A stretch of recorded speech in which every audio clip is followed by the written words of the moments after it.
Hi കൂട്ടുകാരെ, ഞാനിന്ന് വൈകുന്നേരം റോട്ടിലൊന്ന് പോകേണ്ടി വന്നു. പോയിട്ട് മടങ്ങി വരുന്ന സമയം മാർക്കറ്റിൽ റോഡ് സൈഡിൽ മീൻ വെച്ചിരിക്കുന്നത് കണ്ട് ഇത് നല്ല പാര ആയതുകൊണ്ട് ഞാൻ വാങ്ങിച്ചു. 11 കിട്ടി. 400 രൂപയായിട്ടാണ് 11 പാര കിട്ടിയത്. അതുപോലെ മടങ്ങി വരുന്ന സമയം വേറൊരാളിൻ്റെ കയ്യിൽ ഈ പാര ഇരിക്കുന്നത്. ഇത് ഞങ്ങളുടെ നാട്ടിൽ വട്ടാങ്കണ്ണി എന്നാണ് പറയുന്നത്. ഇത് നല്ല മീനാണ്. പൊരിക്കാനായാലും കറി വയ്ക്കാനായാലും നല്ല മീനാണ്. ആ കഷ്ണം കണ്ടിട്ട് അതും ഞാൻ 2 കഷ്ണം വാങ്ങിച്ചിട്ടുണ്ട്. ഈ 2 കഷ്ണത്തിനും കൂടി 300 രൂപയാണ് കൊടുത്തത്. 300 രൂപയ്ക്ക് കിട്ടി. ഇത് കിട്ടിയത് കൊണ്ട് ഞാൻ കുറച്ച് കപ്പ കൂടി വാങ്ങിയിട്ടുണ്ട്. അപ്പോൾ പാൽക്കപ്പയും ഒരു കഷ്ണം മീൻ വറുക്കാമെന്നും കൂടെ വിചാരിച്ച്. പാൽക്കപ്പയോടൊപ്പം ഞാൻ ഇതിന് 2 പാര മീനാണ് പൊരിക്കുന്നത്. അത് പൊരിക്കാൻ ചേർത്തിരിക്കുന്നത് 1/2 ടീസ്പൂൺ മുളക് പൊടി ചേർത്തിട്ടുണ്ട്, 1/4 ടീസ്പൂൺ മഞ്ഞൾപ്പൊടി, 1/4 ടീസ്പൂൺ കുരുമുളക് പൊടി, ആവശ്യത്തിനുള്ള ഉപ്പ്, ഒരു ചെറുനാരങ്ങയുടെ കുറച്ച് നീരും ചേർത്തിട്ടുണ്ട്. ഇതെല്ലാം നന്നായി മിക്സ് ചെയ്യാം. പാൽക്കപ്പയ്ക്ക് വേണ്ടിയിട്ടുള്ള 4 കപ്പയാണ് എടുത്തിരിക്കുന്നത്. ഇത് ചെറുതായിട്ട് മുറിച്ച് നമുക്ക് വേവിച്ചെടുക്കാം. പാൽക്കപ്പയ്ക്ക് ഈ അളവിലാണ് ഞാൻ കപ്പ മുറിച്ചെടുത്തിരിക്കുന്നത്. ഇതിന് വൃത്തിയായി കഴുകി വേവിച്ചെടുക്കാം.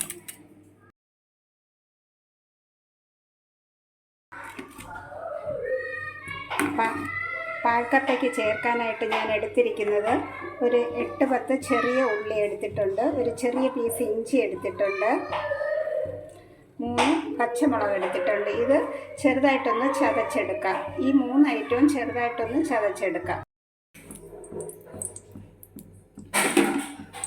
നമ്മളിപ്പോൾ പാൽക്കപ്പ വയ്ക്കുന്നതിന് വേണ്ടിയിട്ട് ഒരു പാൻ അടുപ്പിൽ വെച്ച് അതിലേക്ക് കുറച്ച് വെളിച്ചെണ്ണ ചേർത്തിട്ടുണ്ട്.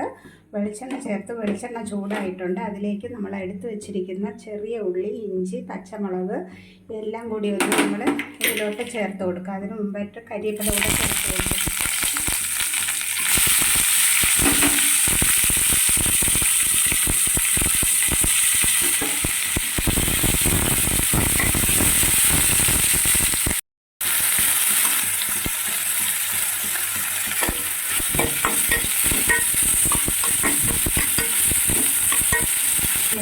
ഉള്ളി ഏതാണ്ട് വഴറ്റിയിട്ടുണ്ട്. ഉള്ളിയുടെ പച്ചമണമൊക്കെ മാറി ആ സമയം എടുത്തു വെച്ചിരിക്കുന്ന കപ്പ ഇതിലേക്ക് ചേർക്കാം.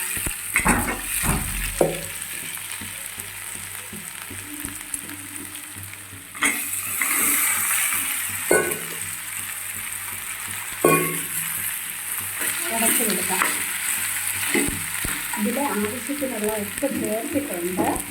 ഈ സമയം ആവശ്യമാണെങ്കിൽ എല്ലാവർക്കും ഉപ്പ് ചേർക്കാവുന്നതേ ഉള്ളൂ.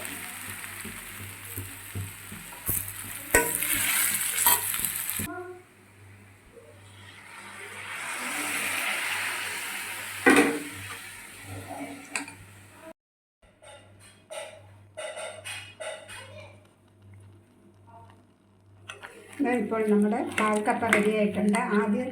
രണ്ടാമത് പിഴിഞ്ഞ പാലാണ് ചേർത്ത് കൊടുത്തിരിക്കുന്നത്. ഇതിന് ആദ്യം പിഴിഞ്ഞ നല്ല തിക്കായിട്ടുള്ള പാലാണ് ഇപ്പോൾ ചേർത്ത് കൊടുക്കുന്നത്.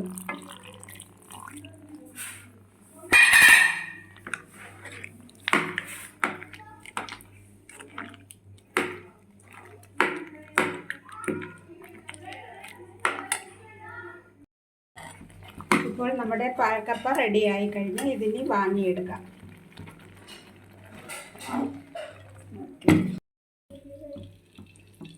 നമ്മൾ മീൻ പൊരിക്കുമ്പോൾ ഇങ്ങനെ എണ്ണ ചൂടായി കഴിയുമ്പോൾ കുറച്ച് കരിവേപ്പില ഇട്ട് കൊടുക്കുക. കരിവേപ്പില ഇട്ട് കൊടുക്കുമ്പോൾ മീൻ പെട്ടെന്ന് മീൻ പൊട്ടിപ്പോകാതെ തന്നെ നമുക്ക് കിട്ടും.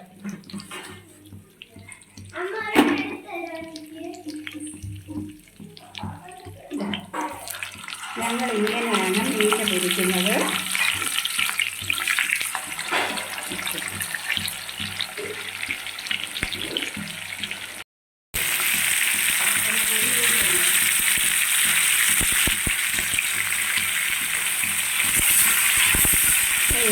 ഇതുപോലെ പൊട്ടിപ്പോകാതെ മീൻ വറുത്തെടുക്കാവുന്നതേ ഉള്ളൂ. നമ്മൾ എണ്ണ ഒഴിച്ചിട്ട് കുറച്ച് കരിവേപ്പില ഇട്ട് കൊടുത്താൽ മതി. മീൻ പൊടിഞ്ഞു പോകത്തില്ല.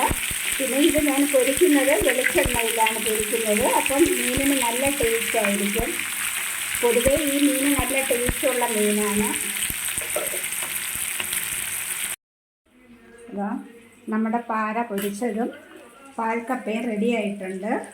ഇതിനി ഞങ്ങൾ കഴിക്കാനായിട്ട് പോവുകയാണ്. വൈകുന്നേരം പോയപ്പോൾ കിട്ടിയത് കൊണ്ടാണ് ഇങ്ങനെ ഇപ്പോഴും തന്നെ ഈ രാത്രിയിൽ തന്നെ ഇത് ഉണ്ടാക്കിയെടുത്തിട്ടുള്ളത്. എല്ലാവരും ഇതുപോലെ ഒന്ന് ട്രൈ ചെയ്ത് നോക്കുക. എൻ്റെ വീഡിയോ ഇഷ്ടപ്പെട്ടാൽ ലൈക്കും ഷെയറും സബ്സ്ക്രൈബും ചെയ്യാൻ മറക്കരുത്.